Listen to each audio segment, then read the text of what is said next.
இந்திய விண்வெளித்துறையில் இப்போது ஒரு மாபெரும் தனியார் புரட்சி விஸ்வரூபம் எடுத்துள்ளது. இஸ்ரோவின் முன்னாள் விஞ்ஞானிகள் பலரும் ஒன்றிணைந்து தொடங்கியுள்ள பாரத் ஸ்பேஸ் வெஹிக்கிள் என்ற நிறுவனம் அகஸ்தியா 1 என்ற அதிநவீன ராக்கெட்டை தற்பொழுது பிரம்மாண்டமாக வடிவமைத்து வருகிறது. இந்த ராக்கெட்டின் மிகப்பெரிய சிறப்பம்சம் என்னவென்றால், ராணுவத்தின் அவசர காலங்களிலோ அல்லது பேரிடர் நேரங்களிலேயோ செயற்கைக்கோள்களை விண்ணில் செலுத்த வேண்டுமென்றால் வெறும் 24 மணி நேரத்திற்குள் இந்த ராக்கெட்டை முழுமையாக தயார் செய்து ஏவ முடியும்.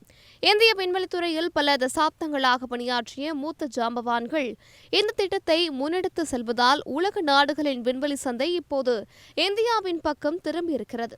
சுமார் 28 மீட்டர் உயரமும் 2 நிலைகளையும் கொண்ட இந்த அகஸ்தியா 1 ராக்கெட் 500 முதல் 800 கிலோ வரையிலான எடை கொண்ட சிறிய செயற்கைக்கோள்கள் பூமியின் தாழ்வான சுற்றுப்பாதையில் மிக துல்லியமாக நிலைநிறுத்தும் அபார திறன் கொண்டது.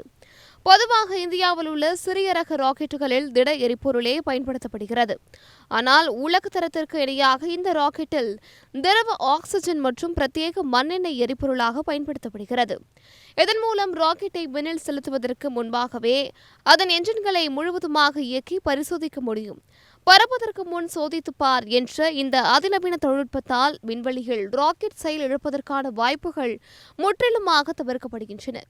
இந்த வரலாற்று சிறப்புமிக்க திட்டத்திற்கு பின்னால் பத்மஸ்ரீ விருது பெற்ற முன்னாள் இஸ்ரோ இயக்குநர் என் வேதாச்சலம் மற்றும் டாக்டர் அப்துல் கலாமுடன் இணைந்து பணியாற்றிய எஸ்.வி. சர்மா போன்ற மிக மூத்த விஞ்ஞானிகள் அரணாக நிற்கின்றனர்.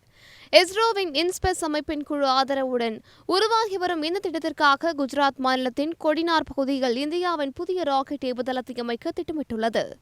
செயற்கைக்கோள்களை மிக விரைவாகவும் பாதுகாப்பாகவும் குறைந்த செலவிலும் விண்ணில் செலுத்தும் இந்த அகஸ்தியா 1 ராக்கெட் உலகளாவிய விண்வெளி வர்த்தகத்தில் இந்தியாவுக்கென ஒரு தனி சாம்ராஜ்யத்தை மிக விரைவில் உருவாக்கும் என்பதில் எந்த ஒரு சந்தேகமும் இல்லை.